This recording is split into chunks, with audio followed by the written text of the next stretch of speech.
The war chamber fell silent when Elder Vorn walked through the doors. His forearms hung at his sides, two of them scarred so badly that the gray skin had turned white.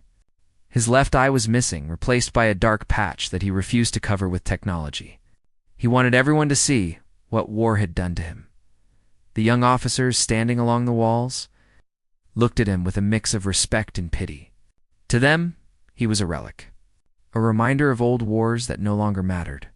The Keth Empire had grown strong in the 40 cycles since Vorn had last seen battle. They had conquered 12 star systems. They had crushed every species that stood against them. But Vorn remembered a time when they had not been so successful. Commander Rix stood at the center of the chamber, his golden armor shining under the lights. He was young and tall and full of confidence. He had never lost a battle. He had never watched his soldiers die screaming in the dark. He had never faced humans. "Elder Vorn," Rix said, his voice smooth and polite, "we are honored by your presence. But I must ask why you have interrupted our council meeting." Vorn walked slowly to the center of the room. His bones ached. His heart beat unevenly. He was old and tired, and he knew that no one would listen to him, but he had to try. "You are planning to invade the Sol system," Vorn said. It was not a question. Rick smiled.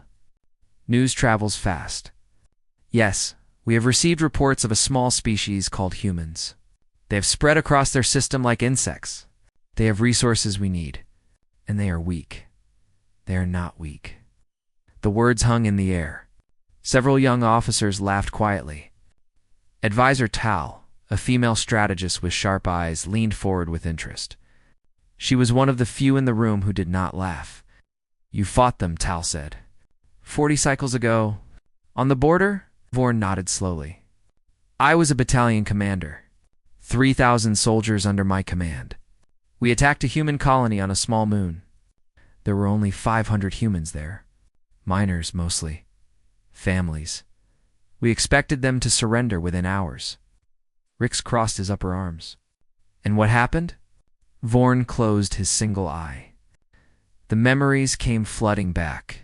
The screams, the blood, the darkness that seemed alive with danger. "We landed at dawn," he said quietly. "By noon, we had lost contact with 4 patrol units.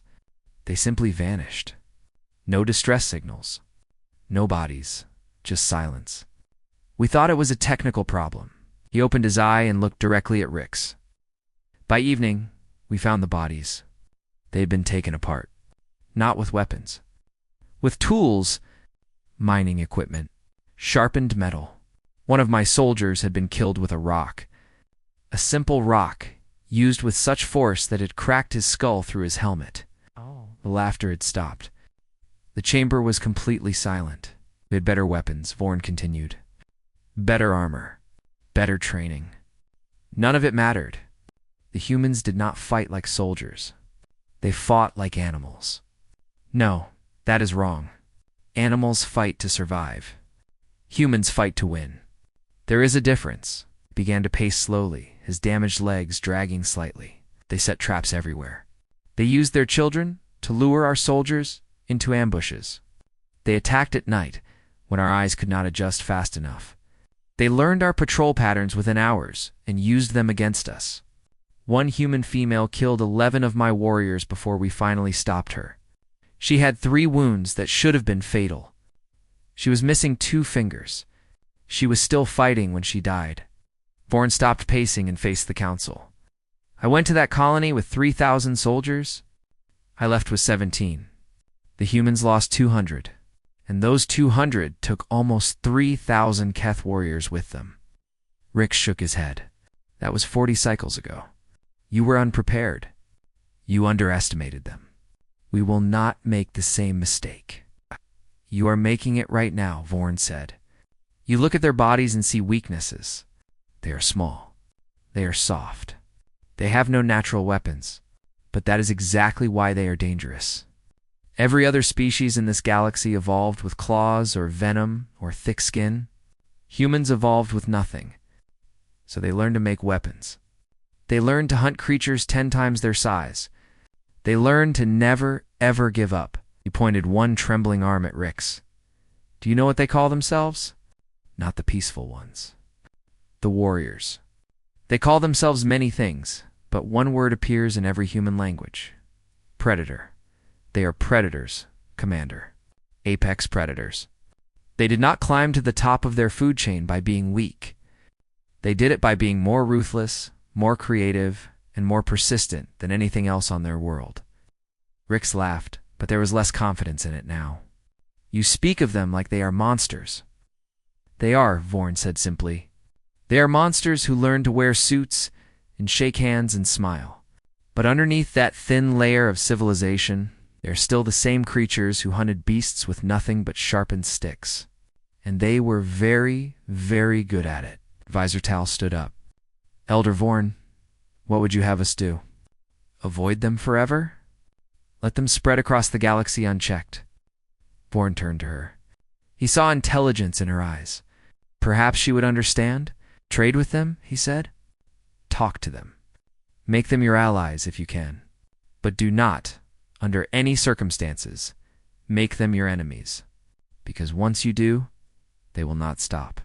They will not negotiate. They will not show mercy. They will hunt you across the stars until one of you is extinct, and it will not be them. The chamber was silent for a long moment. Then Rick stepped forward, his golden armor catching the light. Thank you for your counsel, Elder. Your experience is valuable. But the Keth Empire does not hide from inferior species. We will invade the Sol system. We will conquer the humans, and we will add their resources to our own. He turned to the council, all in favor of the invasion. Every hand rose except for Advisor Tal, who hesitated before slowly raising hers as well. She had no choice. The decision was made. Vorn watched them vote for their own destruction. He felt nothing but a deep, terrible sadness. As the chamber emptied, he stood alone in the center of the room. The lights dimmed around him. The war was coming, and there was nothing he could do to stop it. Then we are already dead, he whispered to the empty room. Somewhere in the distance. In a star system the Keth had never visited, humans went about their daily lives. They worked. They laughed. They raised their children. They had no idea that an empire had just voted to destroy them. They would find out soon enough. And when they did, the galaxy would learn why humans had survived every extinction event their planet had thrown at them. Why they had crawled out of caves and reached for the stars. Why nothing, in all their long and bloody history, had ever managed to wipe them out. The Keth thought they were going to war. They were wrong. They were going to extinction. The Keth fleet dropped out of hyperspace like a storm rolling over the horizon. 200 warships, each one bristling with weapons, formed a perfect formation around the small human station. Commander Rick stood on the bridge of his flagship and smiled at what he saw.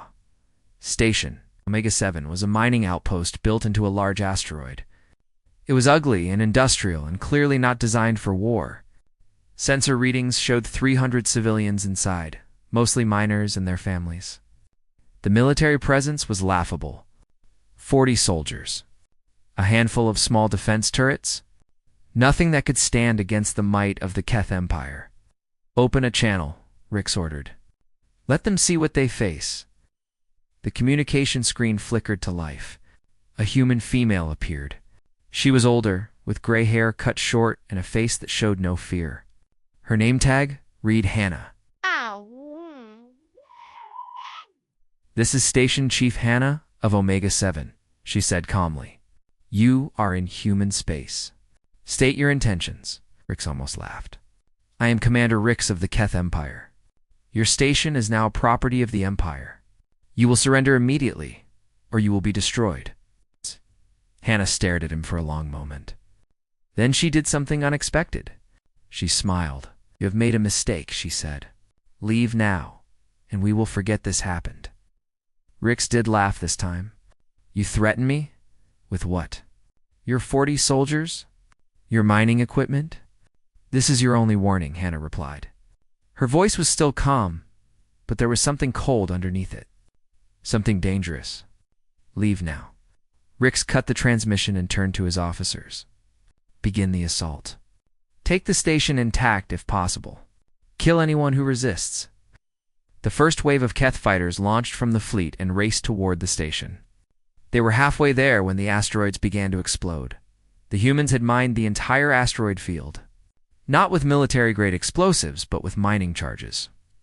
Industrial equipment designed to break apart rocks. The Keth fighters flew straight into a wall of shrapnel and fire. 17 ships were destroyed in the first minute. Rix gripped the arms of his command chair. What is happening? They rigged the asteroids, an officer reported, his voice shaking. The entire field is a trap. Send in the ground forces. Take that station now. Transport ships pushed through the debris field, taking damage from hidden mines and automated turrets. They reached the station and cut through the hull, pouring soldiers into the corridors.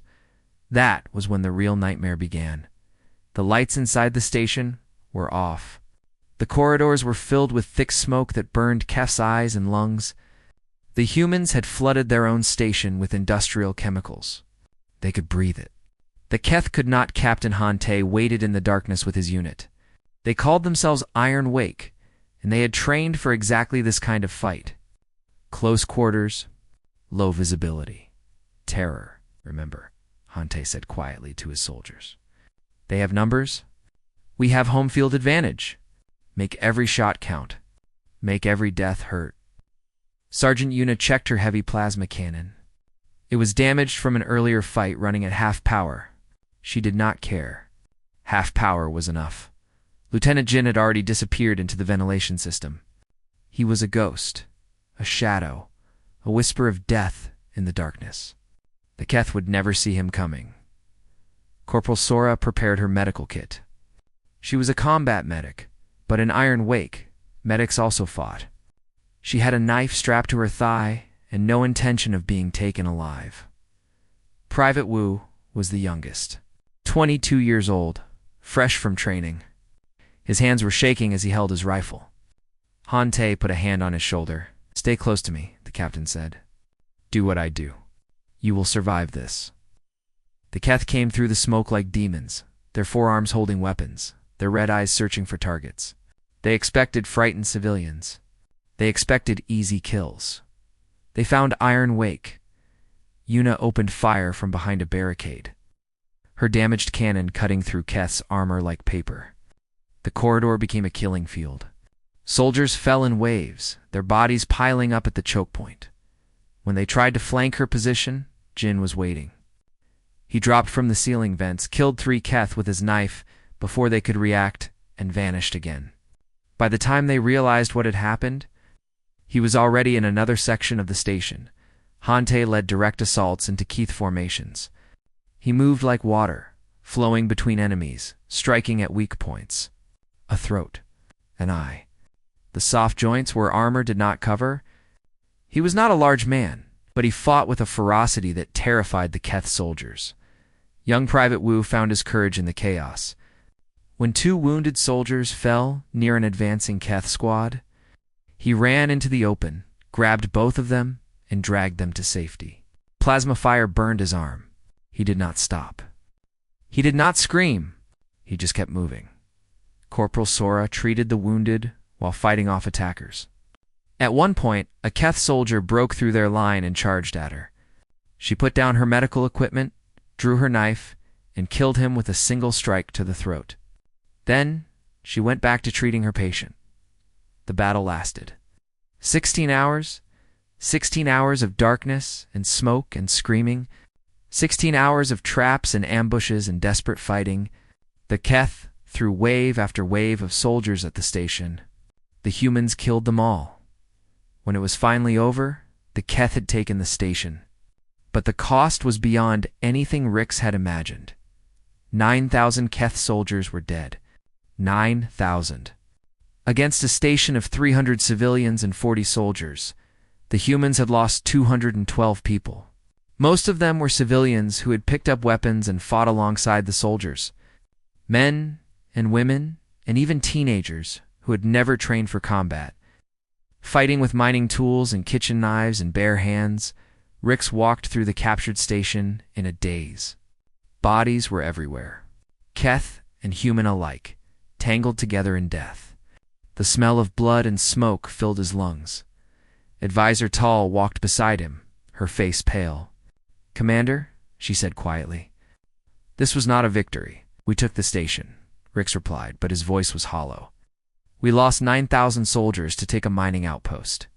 If this is how they defend a miner installation, how will they defend their homeworld?" Rix had no answer. They found a message carved into a wall near the main corridor.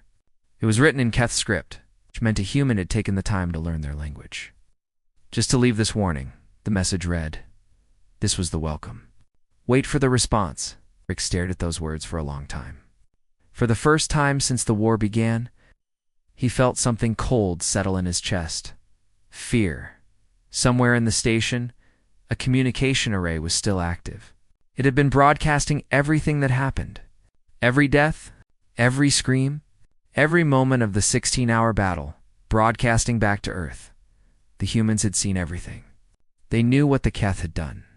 They knew how their people had died fighting to the last breath, and they were already planning their response. The war had just begun. But for the first time, Commander Rix wondered if Eldervorn had been right all along.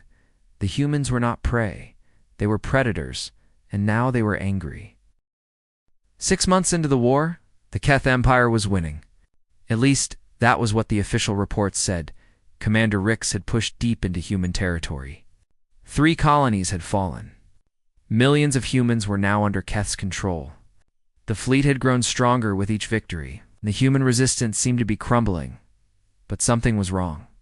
Supply ships were disappearing. Not destroyed in battle, but simply vanishing.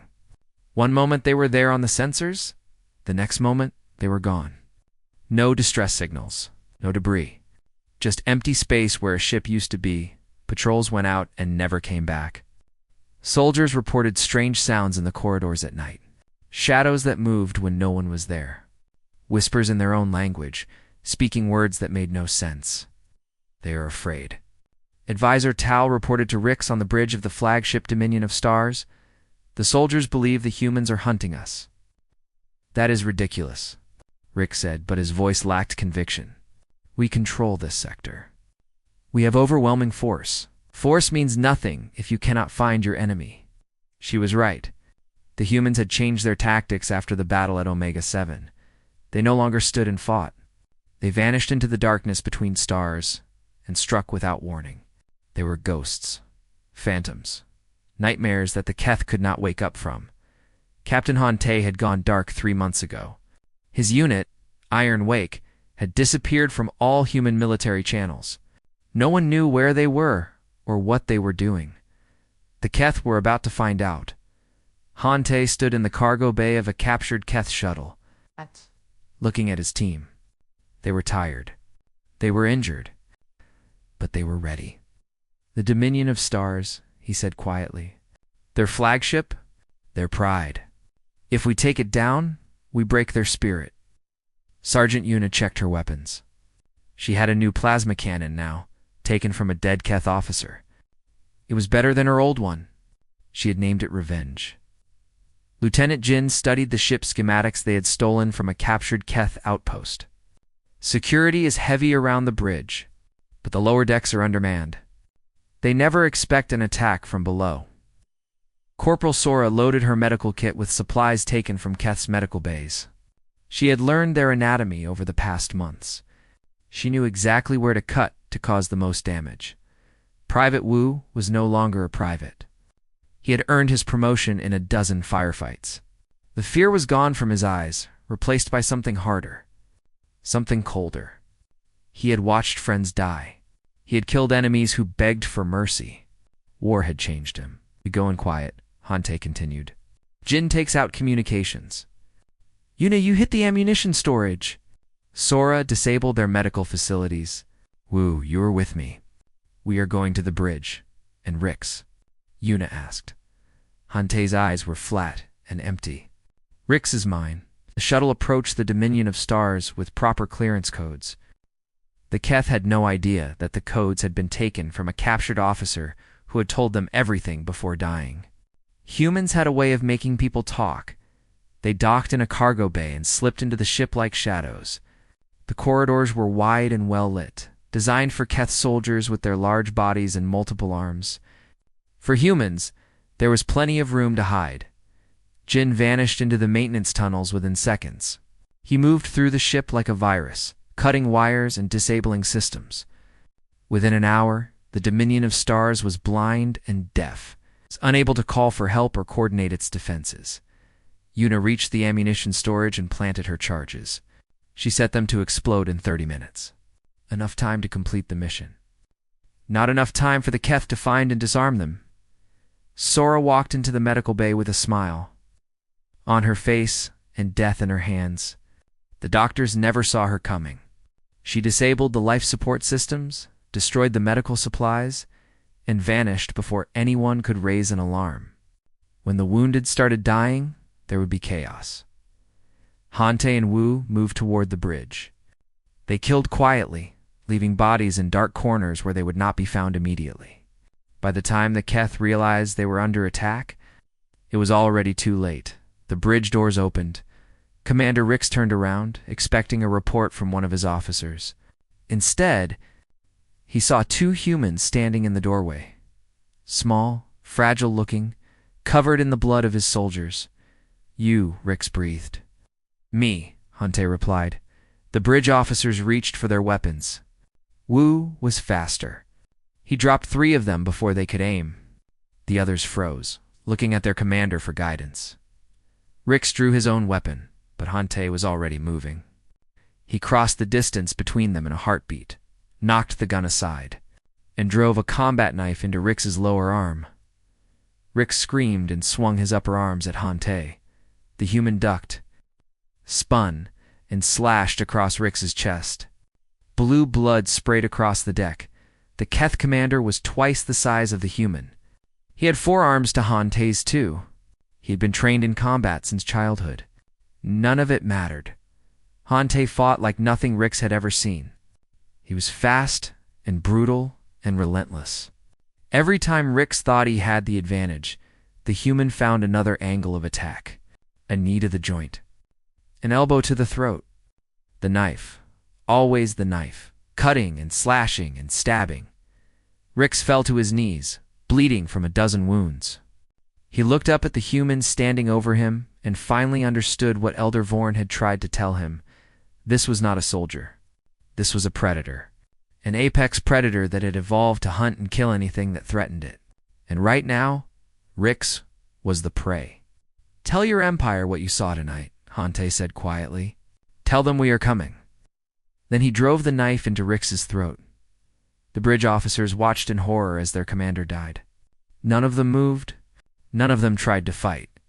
They were paralyzed by what they had witnessed. The charges in the ammunition storage exploded. The ship shook violently. Alarms began to wail. Hante looked at the surviving officers. "You have about 10 minutes before this ship breaks apart. I suggest you run." He turned and walked out of the bridge with Wu at his side. Behind them, the Keth officers scrambled for the escape pods. Iron. Wake reunited at their shuttle and escaped just as the Dominion of Stars began to tear itself apart. Secondary explosions ripped through the ship, turning it into a burning wreck. General Cole, watching from a nearby cruiser, saw everything through the ship's external cameras. He saw his flagship die.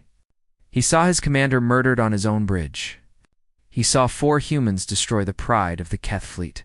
He immediately ordered a full retreat. His orders were overruled by the High Council, who had never seen a human in person. They demanded the fleet push forward. They demanded victory. Cole knew they were demanding their own death, back on Cathari Prime. Elder Vorn watched the footage of Rix's death in his private quarters. He watched the human captain take apart a Keth warrior twice his size. He watched the fear in the eyes of the bridge officers. He watched an empire begin to crumble.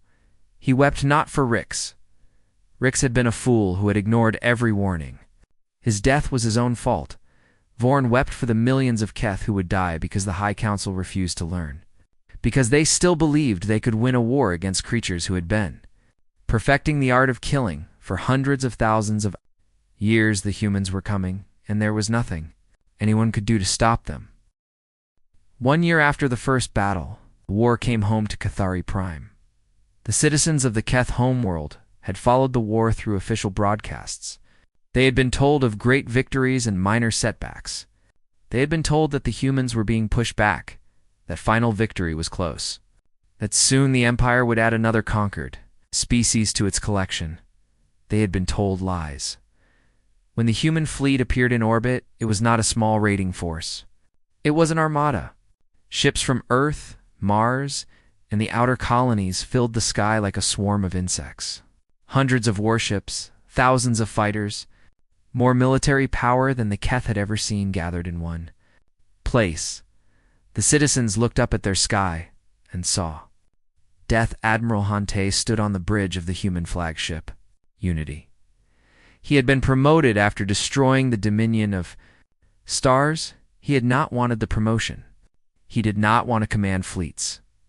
He wanted to be on the ground, fighting alongside his soldiers. But someone had to lead, and his people had chosen him. Open a channel to the planet, he ordered. Every frequency, every screen. I want every Keth to hear this. Communication officers worked quickly. Within minutes, Hante's face appeared on every screen on Cathari Prime, in homes, in military bases, in government buildings. The Keth saw the human who had killed Commander Rix. People of the Keth Empire, Hante said. His voice was calm and steady. 1 year ago, you attacked our home. You killed our families. You burned our colonies. You thought we were weak? You thought we would surrender? You were wrong. He paused, letting the words sink in. Gave you a chance to stop. We warned you. Your own elder Vorn warned you. But you did not listen. So we came to you instead. We took back our colonies. We destroyed your fleets. And now we are here, above your homeworld, with enough weapons to turn your planet to ash. The Keth watched in silence. Fear spread through the population like a disease. Parents held their children. Soldiers gripped their weapons with shaking hands. Priests prayed to gods who did not answer. But we are not here to destroy you, Hante continued. We are here to give you a choice. Surrender now, and this war ends. Your people live. Your planet survives. We will take reparations for our dead, and we will take guarantees that you will never threaten us again. But we will not wipe you out. His eyes hardened. Refuse, and we will show you what humanity is capable of when we stop holding back. We did not conquer our world by being kind. We did it by being the most dangerous predators our planet ever produced. Do not make us prove it to you. The transmission ended. The High Council of the Keth Empire gathered in emergency session. They screamed at each other. They blamed each other. They demanded solutions that did not exist. General Cole stood before them, his uniform torn and stained from the battles he had survived. He had retreated against orders. He had saved what remained of the fleet. And now, he told the council what they did not want to hear. We cannot win this war, he said flatly. Our fleet is broken. Our armies are exhausted. The humans have not even used their full strength yet. This fleet above us is just the beginning. If we refuse their terms, they will bring more ships. More soldiers. They will burn this world and every other world we control. Then we will fight to the last warrior, one council member shouted. We will never surrender to prey. They are not prey, a voice said from the back of the chamber. Elder Vorn walked slowly to the center of the room. Advisor Tao walked beside him, supporting his frail body. Behind them came a dozen officers. Survivors of human attacks. Soldiers who had seen what humans could do. I told you this would happen, Vorn said. His voice was weak but clear. I told you not to fight them. You called me a coward. You laughed at my warnings. And now your fleets are destroyed, your colonies are lost, and your enemy sits in your sky with the power to end your species. He pointed at the council with a trembling arm. The humans could destroy us. Right now, today, they have the weapons. They have the ships. They have every reason to wipe us out after what we did to them. But they are offering peace instead. Do you understand what that means? The council was silent. It means they are stronger than us, Vorn continued. Not just in weapons.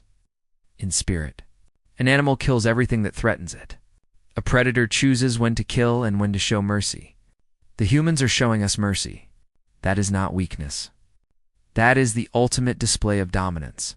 They are proving that our lives are not even worth the effort of taking. He turned to face the entire chamber. We have two choices. Accept their terms and survive. Refuse and die. There is no third option. There is no secret weapon. There is no alliance that will save us. We are alone and we are beaten. Advisor Tal stepped forward. I have spoken with General Cole and the surviving fleet commanders. They agree with Elder Vorn. If we continue this war, we will be exterminated. Not in a year. Not in a month. In days, the council members looked at each other. The anger was fading. The fear was overwhelming. They had started this war believing they were conquering an inferior species. They had learned too late that they had attacked the most dangerous creatures in the galaxy. The vote took less than an hour. The Keth Empire surrendered. When the message reached Admiral Hante, he did not celebrate. He simply nodded and sent a one-word response. Accepted. Below on Keth 3 Prime, Sergeant Yuna led the first ground forces to land on the Keth homeworld. Her mission was not to conquer, but to secure key locations and begin the peace process. She walked through the streets of the capital city with her soldiers, their weapons ready but not aimed. The Keth citizens watched them pass. These small, soft creatures had brought an empire to its knees. They moved with quiet confidence, their eyes scanning for threats, but finding none. The Keth were too shocked to fight. Too defeated to resist. Lieutenant Jin set up communication equipment in the government district. Corporal Sora established a medical station to treat both human and Keth wounded. Private Wu, now Sergeant Wu, coordinated security with surviving Keth officers. They had one, but Hante felt no joy. He stood on the bridge of his ship and looked down at the Keth homeworld. Millions of people lived there. Families and children and elders who had never asked for this war. They would live because humanity had chosen to let them live. He thought about the friends he had lost. The soldiers who had died at Omega 7, the colonists who had been killed in the first attacks, the families who would never be whole again. Mercy was not forgiveness. The Keth would pay for what they had done. Reparations would be heavy. Restrictions would be strict. The Empire would never again have the power to threaten anyone, but they would survive, Han. Tay hoped that was the right choice. He hoped that someday, decades from now, the Keth would look back at this moment and understand. Understand that humanity had shown them something there. Empire had never shown its conquests. A second chance, whether they deserved it or not. 30 years had passed since the Keth Empire surrendered to humanity. The galaxy had changed. The great empires that once conquered without fear had learned caution. Trade routes connected species that had never spoken before. A fragile peace held across the stars, maintained by mutual respect and shared memory of what happened when one species underestimated another at the center of this new order was the Galactic Assembly's War College on station. Helixni, young officers from a dozen species came there to learn the art of war. They studied tactics and strategy and logistics. But the most important lesson was not found in any textbook. It was taught by Elder Vorn. He was ancient now. His gray skin had turned almost white. His remaining eye was clouded with age. He needed machines to help him breathe and servants to help him walk. But his mind was still sharp, and his memories were still clear. The lecture hall was packed with young officers. They sat in rows that curved around a central stage, their uniforms displaying the colors of their home worlds. There were Keth and humans sitting side by side, something that would have been unthinkable 30 years ago. Vorn was carried to the stage on a floating chair. He looked out at the faces watching him. Young faces. Faces that had never known the war he had lived through. Faces that needed to understand. "I am going to tell you a story," he said. His voice was amplified by speakers, but it was still weak. Still tired. It is a story about the most dangerous species in the galaxy. A species that brought my empire to its knees. A species that could have destroyed us but chose not to. Pressed a button and holographic images appeared around him. Images of the war. Images of battle. Images of death. 40 years before the Great War, I fought humans for the first time. I led 3,000 soldiers against a small mining colony. We expected easy victory. We lost almost every soldier to 500 miners and their families. The young officers shifted uncomfortably. The images showed Keth Badiz piled in corridors. Human defenders fighting with improvised weapons. A species that should have been conquered, fighting like nothing the galaxy had ever seen. I tried to warn my people. I told them what humans were. Persistence predators. Pack hunters. Creatures who had evolved on a death world where everything tried to kill them. They did not listen. They called me a coward. More images. The Battle of Omega 7. The destruction of the Dominion of Stars. The human fleet above Kethri Prime. We killed thousands of their people. They killed millions of ours. And when they had us at their mercy, when they could have burned our world and ended our species forever, they stopped. They offered peace. They let us live. Bourne looked at the human officers in the audience. They sat quietly, their faces unreadable. Do you know why? He asked. Do you know why they spared us? Silence. Because they could. Because the greatest display of power is not destruction. It is restraint. The humans proved to the galaxy that they were the apex predators, not by how many they could kill, but by how many they chose not to kill. He leaned forward in his chair. That is the lesson I want you to learn today. Do not fight humans. Do not challenge them. Do not threaten what they love. Trade with them. Learn from them. Make them your friends. Because if you make them your enemies, you will not survive the experience. The lecture lasted 2 hours.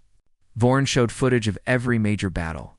He explained human tactics, human psychology, human culture. He described how they fought through injuries that would kill other species, how they never stopped, never surrendered, never gave up. When it was over, the young officers filed out in silence. They had come to learn about war. They had learned about something far more important. They had learned about a species that was terrifying not because of what they could do, because of what they were willing to do for the people they loved. As the hall emptied, one officer stayed behind. She walked down to the stage and stood before Elder Vorn. She was young and human, with dark hair and kind eyes that held something hard underneath. Elder Vorn, she said. My name is Lieutenant Mira. I am Corporal Sora's granddaughter. Vorn stared at her for a long moment. Sora, the combat medic, who had fought like a demon and healed like an angel. She had been one of the deadliest humans he had ever learned about. Your grandmother survived the war, he said. She died 3 years ago, surrounded by her family, peacefully, in her sleep. Mira smiled softly. She spoke of you sometimes. She said you were the only Keth who understood what you were facing. Bourne closed his eye. The weight of decades pressed down on him. So many dead. So many lost. And yet here was the granddaughter of an enemy, speaking to him with respect and kindness. I understood too late, he said quietly. If I had been stronger, louder, more persuasive, perhaps the war could have been avoided. Millions of lives could have been saved. Mira shook her head. My grandmother said you did everything you could. She said the war was not your fault. It was the fault of people who would not listen. Does that make it better? No, Mira admitted, but it means you should not carry the guilt alone. They sat together in the empty hall, the old Keth veteran and the young human officer. Two species that had once tried to destroy each other, now talking like old friends. Tell me about her, Vorn said. Your grandmother. What was she like? Mira smiled. She was fierce. Even when she was old, she was fierce. She would tell us stories about the war, about the things she did to survive. She never glorified it. She wanted us to understand that war was terrible, but sometimes necessary. She wanted us to be ready if we ever had to fight, but to always choose peace if we could. She was wise. She learned it the hard way. They all did. Vorn nodded slowly. The survivors of that war had worked hard to build peace. Human and Keth together, creating trade agreements and cultural exchanges and shared institutions like this war college. It was not perfect. Old hatred still simmered. But it was better than the alternative. What do you want to do with your career? Vorn asked. Mira looked out at the empty seats where young officers had sat learning about war. I want to make sure we never have to fight like that again. I want to build bridges between species. I want to show the galaxy that humanity is not just predators. We can be partners. We can be friends. We can be better than our instincts. Vorn felt something warm in his chest. Hope, perhaps. Something he had not felt in a long time. Your grandmother would be proud.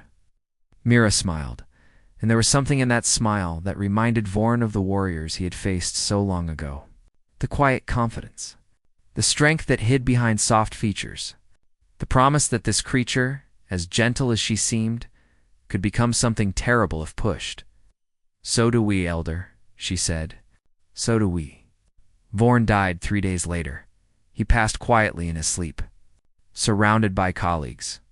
And students who had come to respect the old, a veteran who had dedicated his final years to teaching the galaxy's young officers.